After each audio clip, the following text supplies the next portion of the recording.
They laughed when they pushed her. They thought she was harmless, just a tired, single mom working to survive. But what they didn't know is that some storms look calm right before they hit. And this one was about to break. 2 years ago, Mia's world came crashing down. One phone call, that's all it took.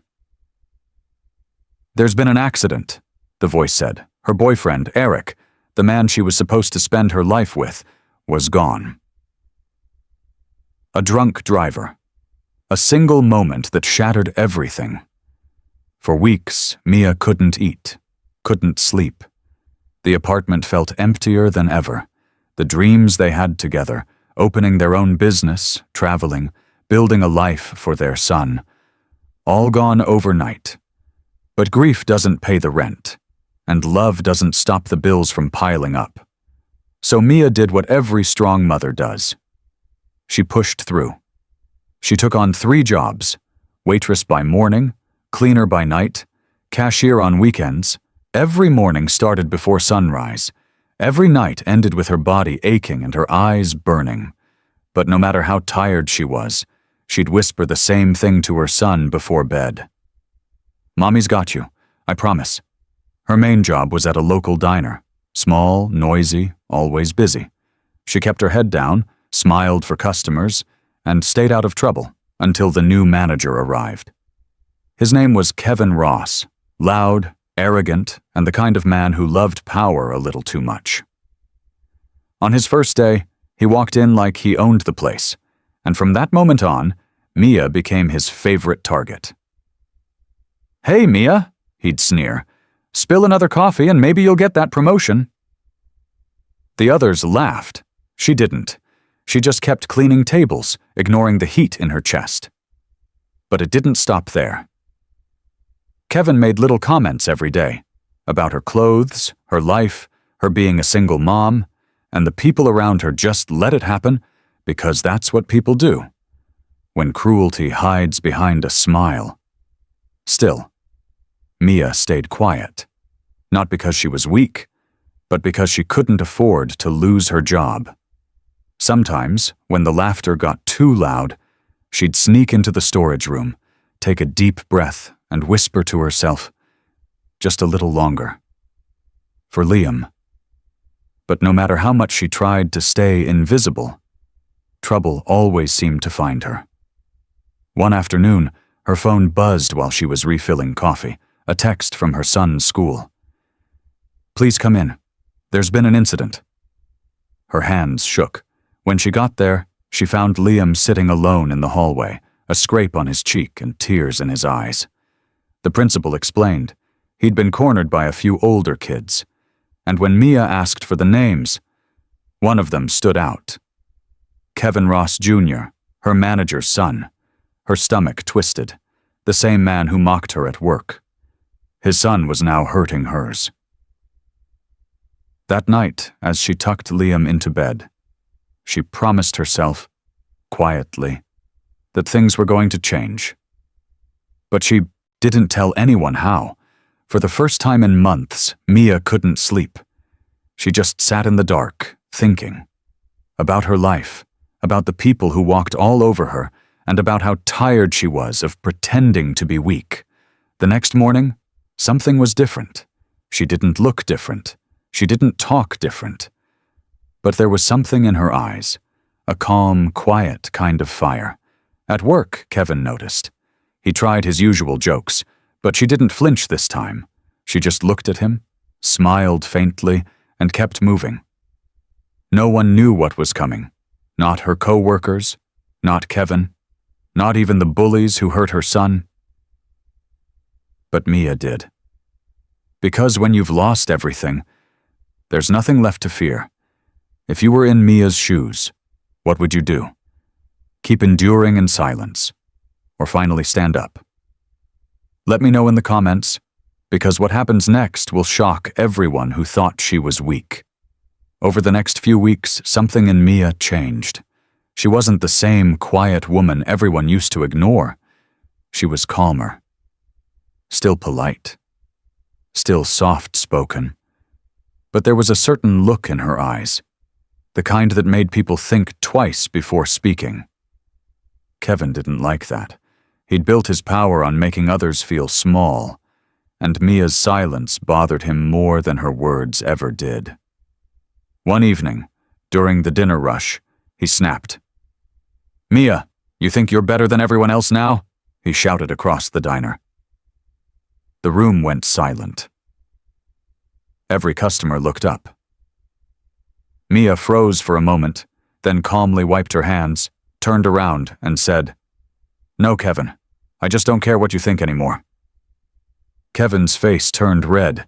He stepped closer, lowering his voice. "Careful, sweetheart. I could have you fired before sunrise."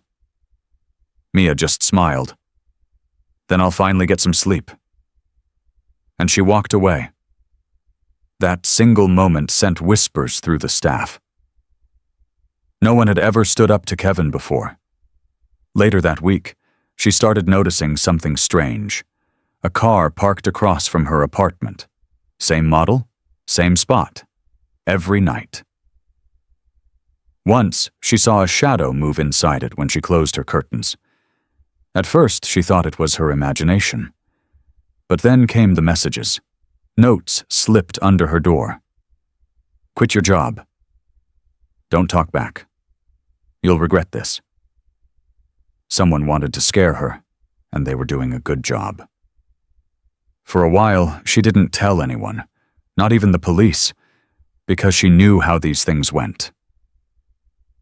A single mom complaining about notes?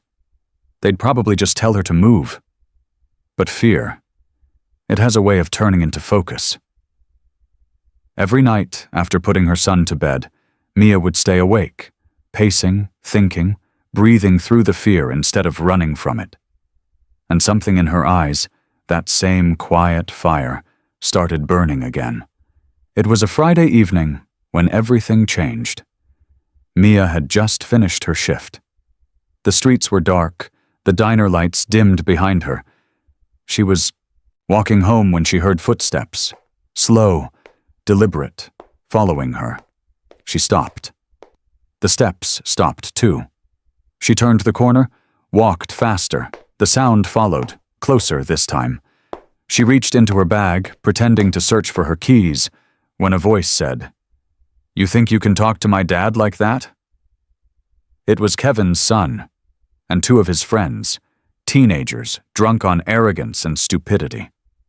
"You messed up, lady," one of them said, stepping forward. "You and your little boy." Mia froze, not in fear, but in calculation. She looked at them, calm, composed, and said softly, "You don't want to do this." They laughed. "What are you going to do? Cry?" The first one grabbed her arm, and in that moment, everything changed. Her body reacted before her mind did. A twist, a step, a clean movement. Fast, controlled, deliberate. The boy's wrist locked. He yelped and dropped to the ground before he even knew what happened.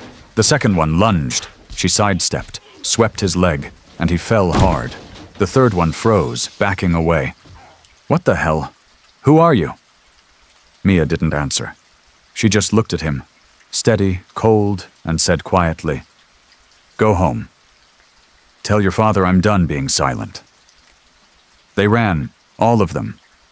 The street fell silent again. Just the sound of the wind and Mia's calm breathing. That was the night her past finally caught up with her.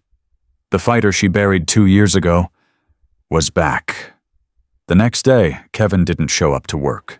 Neither did his son. But the diner was full of whispers.